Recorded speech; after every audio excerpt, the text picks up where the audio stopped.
Hello बच्चों, नमस्कार। कैसे हैं आप सब लोग? उम्मीद है शानदार, जिंदाबाद, जबरदस्त होंगे। बच्चे, रेलवे की एनटीपीसी की वैकेंसी आ चुकी हैं, जो 11,000 से ज़्यादा पद हैं। उम्मीद है कि ये बढ़ेंगे। ठीक है। पर अभी हम 11,000 का टारगेट मन में मान करके चलते हैं। जो 12th लेवल और ग्रेजुएशन लेवल दोनों ही बच्चों के लिए अलग अलग वैकेंसीज यहाँ निकाली हुई हैं रेलवे ने। और ऐसा वादा है रेल मंत्री जी का कि ये हर साल पद निकलेंगे। तो इस वजह से भी ये कम संख्या आपको देखने को मिल रही है। हालांकि जिस तरह से प्रोसेस चल रहा है वैसे नहीं लगता कि हर साल ये निकाल पाएंगे। पर उनका प्रॉमिस है, वो बच्चे उनको याद जरूर दिलाएंगे टाइम आने पर। तो बच्चे, बात है कि अब बहुत सारे बच्चों ने यूपी पुलिस पे बहुत सारी उम्मीदें थी कि भाई यूपी पुलिस मेरा हो जाएगा, मेरा नहीं होगा। बहुत सारे बच्चों की हो सकता है उम्मीदें टूटी हों। भाई अब मैं क्या करूं? तो मेरे सामने आगे क्या टारगेट हो? या मैं बिल्कुल टूट गया हूं, मैं हर बार फाइनल मेरिट से रह जाता हूं, या इस बार मेरे साथ ये गड़बड़ होगी, मैं तो ऐसे हो गया। तो मैं उन बच्चों के साथ मेरी संवेदनाएं हैं, क्योंकि उन बच्चों को सेलेक्ट कराना ही मतलब, एक तो होता है कि सिलेक्शन हो गया, हम उसकी खुशी मनाएं कि बहुत सारे बच्चों को हो गया। लेकिन रियल में दर्द उन बच्चों के अंदर है जो सेलेक्ट नहीं हो पाते। तो उनके लिए आरडब्ल्यूए क्या कर सकता है, मैं उस बारे में बात करने आया हूँ। और आप लोगों को क्या टारगेट करने चाहिए इस टाइम। बहुत सारे बच्चे बिहार पुलिस का भी एग्जाम दे रहे थे। बहुत सारों का हो जाएगा, बहुत सारों का नहीं भी होगा। तो वो अपना टारगेट कैसे छुएं, या किस भर्ती को टारगेट करें। तो वो आगे एनटीपीसी ग्रुप डी जैसी भर्ती है ना बच्चों, तो इनमें ही वो चांस रहेगा। अब मैं कहूँ कि आरपीएफ, सर यूपी पुलिस वाले तो आरपीएफ की तरफ जाएं, तो आरपीएफ में वैकेंसी ये सच है कि बहुत कम है। इन सब में अगर तीनों भर्तियों में सबसे ज्यादा चांस अगर रहेगा तो वो ग्रुप डी में रहेगा उन बच्चों का। ऐसी उम्मीद जताई जा रही है कि कितनी भी कमाएं, ग्रुप डी की 30-35 हजार वैकेंसी जरूर आएंगी। तो बच्चे, और जगह अगर हम मान लीजिए एसएससी की तरफ देखें या कहीं और देखें एसएससी के फील्ड में, जीडी के अलावा, तो कहीं भी बहुत ज़्यादा टफ कंपटीशन है। तो फिर एनटीपीसी में भी टफ है, नो डाउट बहुत टफ कंपटीशन है। ग्रुप डी में इन सब के मुकाबले सिर्फ इसलिए थोड़ा सा कम कंपटीशन रह जाएगा क्योंकि वहां वैकेंसी थोड़ी सी ज़्यादा होती है। और फॉर्म की संख्या आजकल सब जगह लगभग बराबर हो चुकी है ना। फॉर्म बहुत आते हैं ग्रुप डी में भी, बाकी भर्तियों में भी कम नहीं आते। तो आप अपने आप को अगर हताश और निराश करके बैठ जाएंगे तो केवल आपकी पढ़ाई के अलावा कोई और चीज उस दुख को दूर नहीं कर सकती जो आपको इस एग्जाम के फेलियर होने से या इस एग्जाम में उतना नहीं कर पाने से जितना आपको एक्सपेक्टेशंस थी। तो उसका सिर्फ यही तरीका है कि हम अपनी कलम उठाएं और किसी ऐसे एग्जाम को टारगेट करें जिसमें मेरा सिलेक्शन हो सकता है। तो रेलवे एक बड़ी उम्मीद लेकर के बच्चों के सामने है। हालांकि यूपी पुलिस वाले बच्चों को 40,000 वैकेंसीज और भी दिखाई दे रही हैं। पर उनमें वो कब आएंगी, उन्होंने बोला है कि जब यूपी पुलिस वाले बच्चे ट्रेनिंग पे चले जाएंगे। इसमें आप मान लीजिए मई जून आएगा अगले साल का। तो फिर वहां अब उस तरह उतना वेट करना, और एक ये मई जून तक ऐसी उम्मीद जताई जा रही है इन भर्तियों से, शायद कुछ इनका फाइनल डिसीजन हो जाए तब तक। तो फिर हम उसको फोकस कर लेते हैं और बाकी वो भी आएंगी।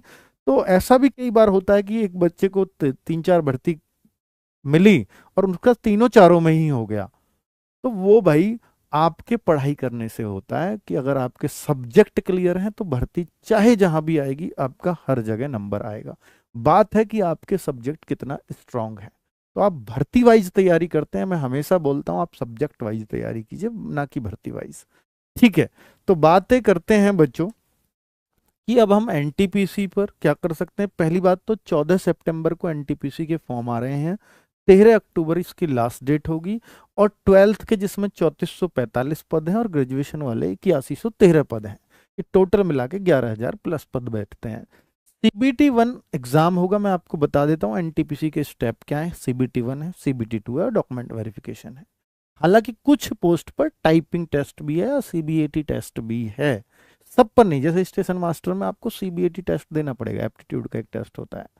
ठीक है। वो अब कुछ में टाइपिंग भी है, तो जहां टाइपिंग है उससे घबराना नहीं है, बल्कि उनकी कट ऑफ थोड़ी सी डाउन जाती है, क्योंकि टाइपिंग में बहुत सारे बच्चे रह जाते हैं। और जिसकी अच्छी है तो उसको एक ये मौका मिल जाता है कि यार मेरी टाइपिंग ठीक है तो मेरे को थोड़ा सा कम कंपटीशन झेलना पड़ेगा।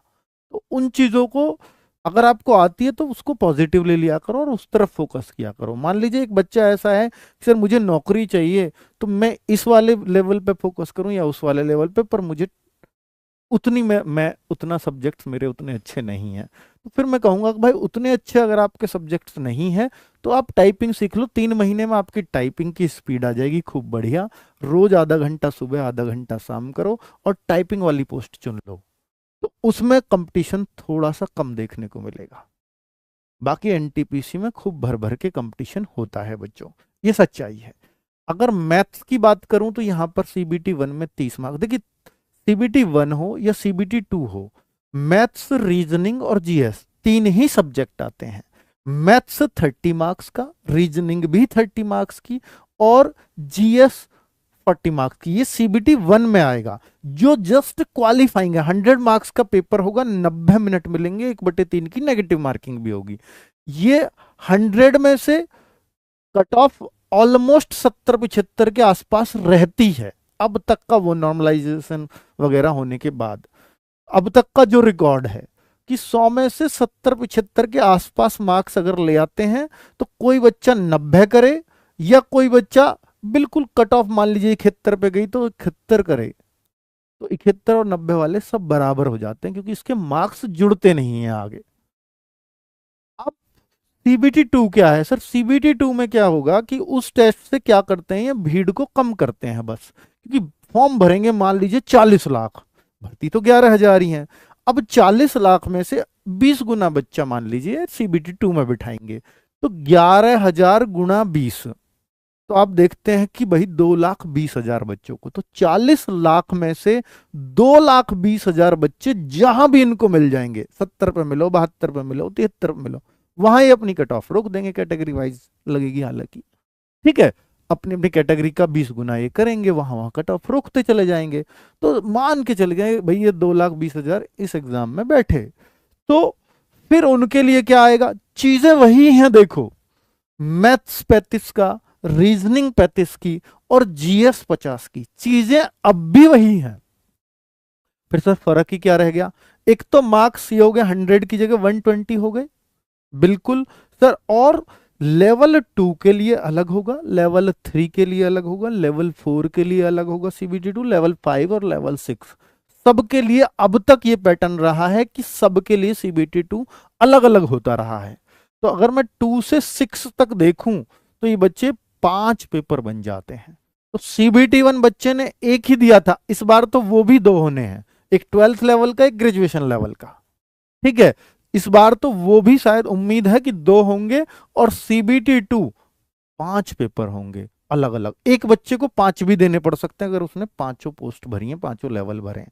पर ये बात कब क्लियर होगी? ये बात एग्जैक्ट जो पता चलेगी वो 14 सितंबर की वीडियो में आपको पता चल जाएगी। मैं क्लियरली जानकारी दे दूंगा क्योंकि डिटेल्ड नोटिफिकेशन उसी दिन आएगा, ठीक है। अभी सिर्फ इंफॉर्मेशन आई है कि 14 से फॉर्म आ रहे हैं। बात कर लेते हैं कि भाई अब इसके लिए हम फिलहाल क्या करें। एनटीपीसी वाला बच्चा फिलहाल सीरियस हो गया क्योंकि फॉर्म की डेट तो उसे पता है, एग्जाम की डेट उसे कोई आइडिया नहीं है, पर यह पता है कि यार फॉर्म आ गए, एज आ गई, तो अब पढ़ें क्यों नहीं। एग्जाम आएगा तो हो सकता है 2 महीने बाद हो, 4 महीने बाद हो, 6 महीने बाद हो, पर होना तो जरूर है, और एग्जाम बेस्ड सिलेक्शन है। तो बच्चे सीबीटी 1 में जरूर टाइम लेता है रेलवे, सीबीटी 2 में बहुत ज्यादा समय नहीं लेता पिछले रिकॉर्डों के अनुसार। तो क्यों? क्योंकि सीबीटी 1 में बहुत भीड़ होती है, तो उसको सफाई से एग्जाम करा पाना थोड़ा मुश्किल टास्क होता है, बड़ी कंपनी ढूंढनी पड़ती है, छोटी मोटी के बस की भी बात नहीं है। और एक बार वो 40 लाख 50 लाख जो बच्चे होंगे उनका एग्जाम हो जाए तो सीबीटी 2 2-2.5 लाख का तो वो यूं ही करा देते हैं, तो इसलिए वहां टाइम नहीं लगता सीबीटी 2 में, फिर पूरा प्रोसेस बड़ा स्मूथ होता है। तो सीबीटी 1 हो सकता है आपको 2-4-6 महीने लगे सीबीटी 1 के एग्जाम में, ये सच्चाई है। अब मैं आपके लिए एक सीरीज लेकर के आया हूं बच्चों, एनटीपीसी वाले बच्चों के लिए, ये सिर्फ 10 दिन की सीरीज है, 10 डेज ओनली। इसमें क्या है कि जब भी आप कोई भी एग्जाम की तैयारी करो तो मैं हमेशा सजेस्ट करूंगा आपको कि उस एग्जाम के लिए प्रीवियस ईयर क्वेश्चंस जरूर पढ़ लो। और मैं अपने टीचर्स को भी, हो सकता है मेरे टीचर्स ज्यादातर उनसे टच में हैं उन क्वेश्चंस के, उन्होंने वो बुक्स पढ़ी हैं, देखी हैं, कैसे पेपर आए थे, पहले कैसे आए थे, वो सब उनके टच में रहे थे। लेकिन मैं फिर भी कि भाई एक बार टीचर दोबारा से उन क्वेश्चंस को देख लेंगे और एक बार बच्चों को उन क्वेश्चंस का आइडिया हो जाएगा कि कैसे आते हैं। तो एक ऐसी सीरीज जो पहले पूर्व में क्वेश्चंस आ चुके हैं, तो पूर्वा सीरीज नाम दिया है। और वहां पर जैसे मैथ्स की पूरे 10 दिन क्लास चलेगी और ये चैप्टर वाइज हम लोग मैथ्स रीजनिंग को करने वाले हैं। जिन चैप्टर्स का ज्यादा रोल होगा उन चैप्टर्स को इन 10 दिन में प्रीवियस ईयर में लेकर के चलेंगे। जिनका कम रोल है हो सकता है उनको 2-2 3 दिन चैप्टर्स को भी एक वीडियो में खत्म कर दें।